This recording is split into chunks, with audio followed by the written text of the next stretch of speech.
Welcome to the channel ferrum classes. आज हम discuss करेंगे chemical reaction and equations.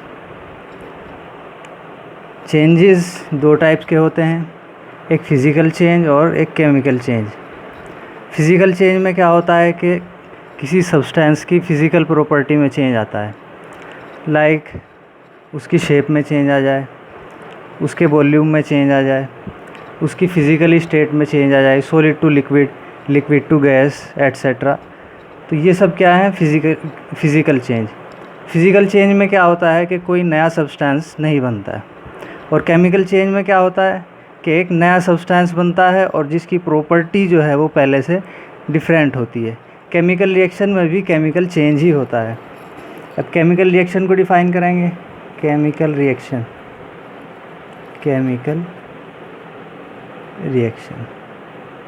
Chemical reaction क्या है? इट इज़ द प्रोसेस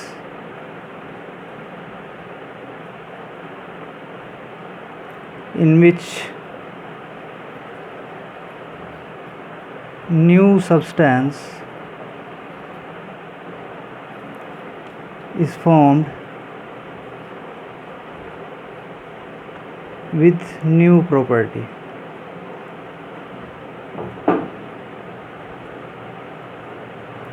एक नया सब्सटेंस बनेगा और जिसकी प्रॉपर्टी जो है वो डिफरेंट होगी जो सब्सटेंस आपने लिया है। फॉर एग्ज़ाम्पल, अगर हम सोडियम को रिएक्ट कराते हैं क्लोरीन के साथ तो क्या बनता है? Sodium chloride.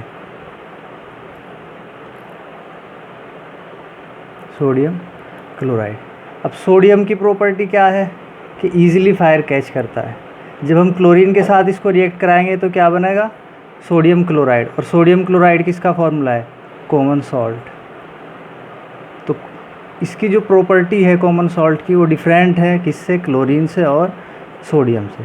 Left hand side में जो हम लेंगे वो कहलाएगा हमारा रिएक्टेंट,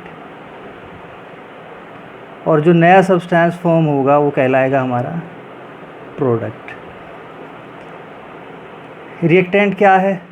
जो केमिकल रिएक्शन में पार्टिसिपेट करता है उसको कहा जाता है reactant. The substance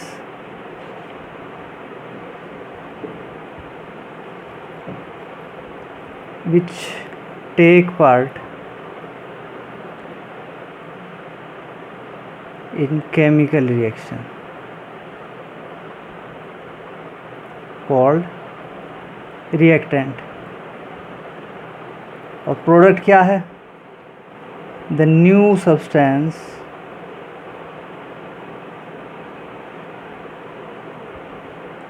formed as a result of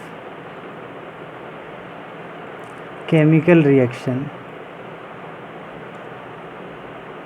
called product। ठीक, ये तो ही केमिकल रिएक्शन की बात। केमिकल रिएक्शन में क्या होता है कि रिएक्टेंट टू प्रोडक्ट में कन्वर्ट होता है और इसकी प्रॉपर्टी इससे क्या होगी? डिफरेंट होगी। अब केमिकल इक्वेशन किसे कहा जाता है? केमिकल इक्वेशन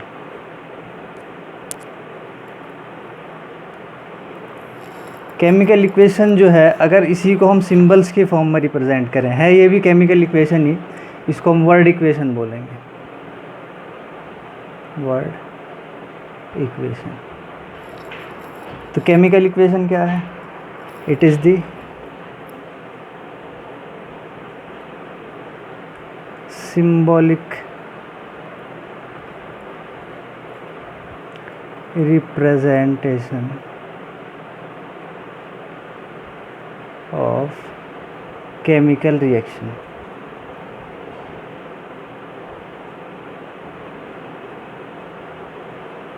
केमिकल रिएक्शन का सिंबॉलिक रिप्रेजेंटेशन क्या कहलाता है? Chemical equation. फॉर एग्ज़ाम्पल, ये हमने लिया था जैसे सोडियम हमने लिया था सॉलिड स्टेट में, इसकी हमने रिएक्शन कराई क्लोरीन गैस, क्या बनेगा? NaCl, सॉलिड फॉर्म में बनेगा। ठीक, ये केमिकल इक्वेशंस है। और एग्जांपल ले लेते हैं, कार्बन सॉलिड ऑक्सीजन के साथ हम बना रिएक्ट कराएंगे, क्या बनेगा, CO2 गैस। ठीक। अब केमिकल इक्वेशन या केमिकल रिएक्शन में होता क्या है कि जो एलिमेंट आपने रिएक्टेंट साइड में लिए हैं वही एलिमेंट प्रोडक्ट साइड में भी रहेंगे। जितने एलिमेंट आपने लिए हैं उतने ही एलिमेंट जो है वो इसको बैलेंस करेंगे। अगर हम बैलेंसिंग बाद में सिखाएंगे। ये 2NaCl हो गया और यहाँ पे हमने 2 लगा दिया, 2 सोडियम हुए, 2 सोडियम हुए, 2 क्लोरीन यहाँ है और 2 क्लोरीन यहाँ है। जितनी भी गैसेस डायटोमिक फॉर्म में पाई जाती हैं नेचुरल गैसेस, जैसे O2 है, Cl2 है, H2 है और F2 है, फ्लोरीन, नाइट्रोजन गैस है, इनको हम डायटोमिक फॉर्म में लिखेंगे हाइड्रोजन, जैसे हमने यहाँ क्लोरीन लिखा है ऐसे ही O2 लिखा। अब यहाँ 1 कार्बन है, 2 ऑक्सीजन है, तो यहाँ भी 1 कार्बन और 2 ऑक्सीजन। तो एटम्स का रीअरेंजमेंट हो जाता है। जब भी केमिकल रिएक्शन होगी तो रिएक्टेंट टू प्रोडक्ट जो है एटम्स का क्या होगा, रीअरेंजमेंट होगा। इन chemical reaction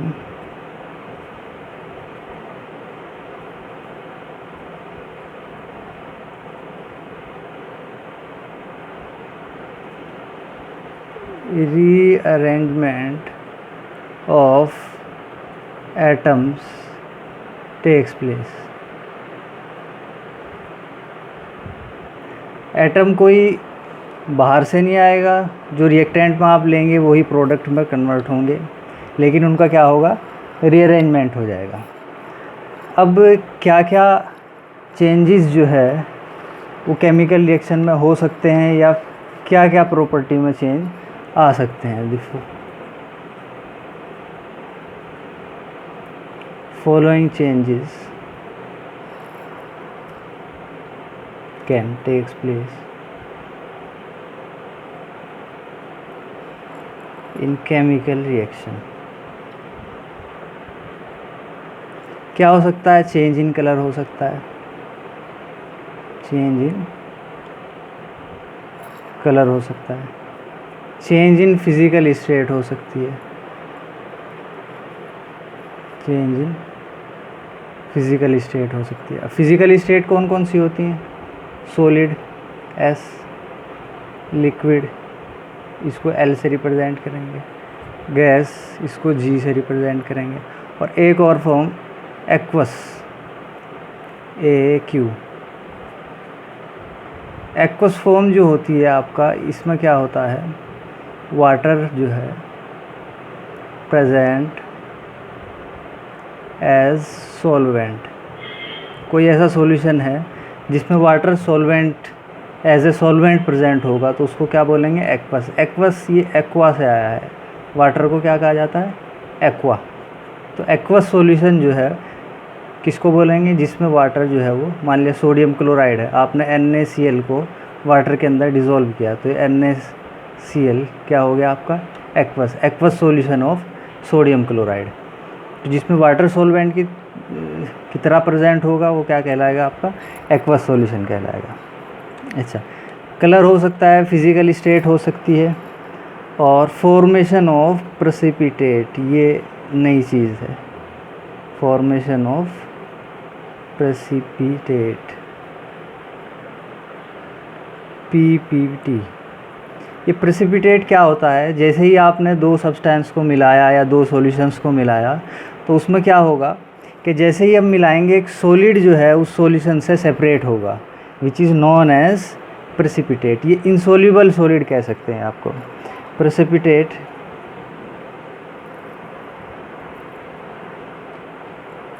is an insoluble solid, insoluble solid that separate from the solution।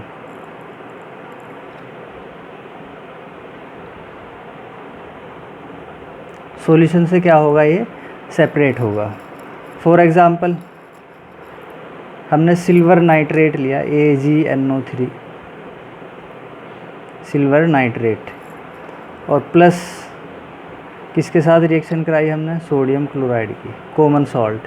Silver nitrate के सॉल्यूशन में हमने कॉमन सॉल्ट डाला, तो जैसे ही अब कॉमन सॉल्ट डालेंगे तो सिल्वर जो है वो किसके साथ रिएक्ट करेगा, अब ये Ag जो है वो Ag प्लस और नाइट्रेट जो है वो NO3 माइनस और सोडियम जो है वो Na प्लस और क्लोरीन जो है वो Cl माइनस में ब्रेक होगा। 9th क्लास में आप लोगों ने आयंस याद किए होंगे, बाकी मैं लिखवा दूंगा कि जितने भी आयंस हैं ये इनको फार्मूले की जो केमिकल कंपाउंड का फार्मूला जो है वो लिखना कैसे बताया जाता है।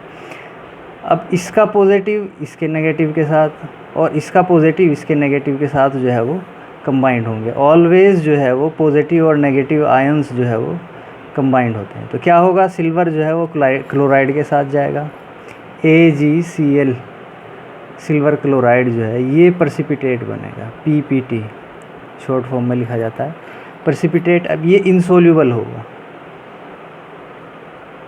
इनसोल्यूबल। और प्लस सोडियम नाइट्रेट, तो सोडियम किसके साथ जाएगा, AgNO3। तो ये जो है प्रेसिपिटेट होता है, जैसे ही दो सॉल्यूशंस को मिलाएंगे तो उसमें एक सब्सटेंस बनेगा जो कि सॉलिड फॉर्म में होगा, प्रेसिपिटेट जिसको हम कहेंगे। अच्छा, और क्या हो सकता है,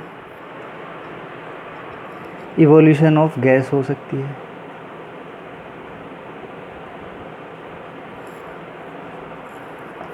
चेंज इन टेम्परेचर या हीट का हो, हीट चेंज या टेम्परेचर चेंज हो सकता है। जितने भी चेंजेस हैं ये केमिकल रिएक्शन में जो है हो सकते हैं।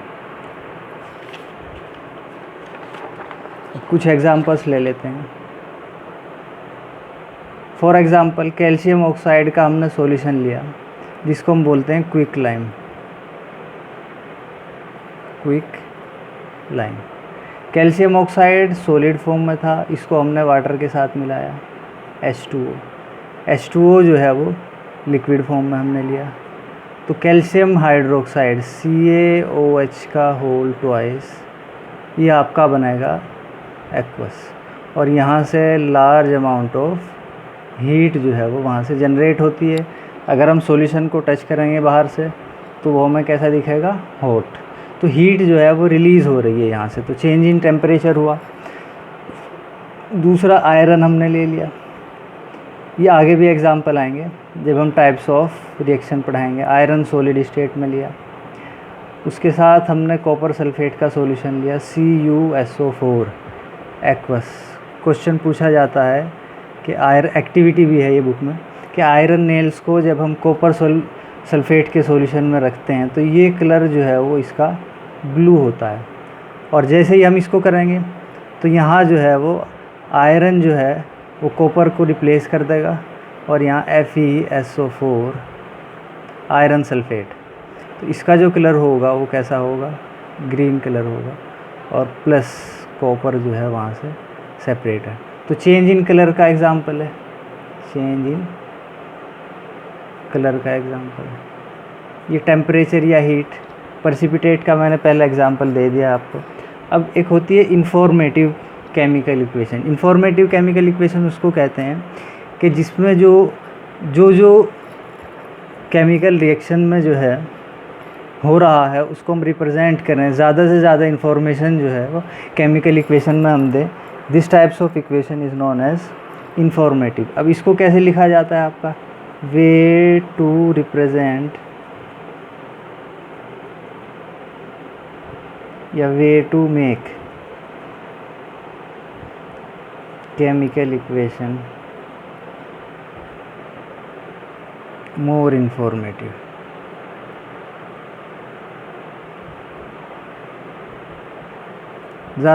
मोर इन्फॉर्मेटिव बनाने के लिए हम क्या करेंगे, फिज़िकल स्टेट इंडिकेट करेंगे बाय इंडिकेटिंग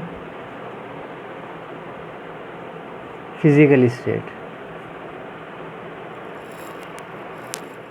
ऑफ सब्सटेंस, जो हमने सब्सटेंस जो है वो लिए हैं या जो फॉर्म हो रहे हैं, और by indicating physical state heat change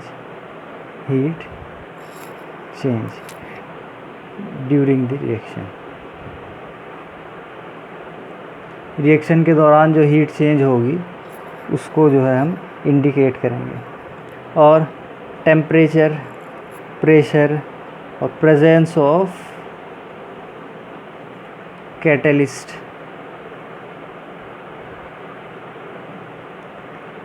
should indicate on arrow. जो हम एरो लगाते हैं तो यहाँ जो है मान लिया 273 केल्विन पे हो रही है, 1 एटमॉस्फेरिक प्रेशर है, हमने कोई भी कैटलिस्ट ले लिया, मान लिया Fe की प्रेजेंस में हम इसको रिएक्शन करा रहे हैं या निकिल की प्रेजेंस में हम इसको रिएक्शन को करा रहे हैं, तो ए से क्या बी। तो ये informative, for example H2 gas plus N2 gas और यहाँ से हमारा बनेगा NH3 गैस। तो यहाँ टेम्परेचर हम लें, यहाँ प्रेशर लें जिस टेम्परेचर और जिस प्रेशर पे हो रही है, और यहाँ पे हम कैटलिस्ट लें जैसे Fe आयरन हमने ले लिया। कैटलिस्ट क्या होता है? Increase which increase generally increase करता है the speed of chemical reaction. Speed या रेट यूज़ किया जाता है, रेट जो है वो स्पीड ही होती है केमिकल रिएक्शन। तो इस तरह हम केमिकल इक्वेशन या केमिकल रिएक्शन को इंफॉर्मेटिव बना सकते हैं। तो ये था introduction chemical equation, chemical reaction और इक्वेशन का।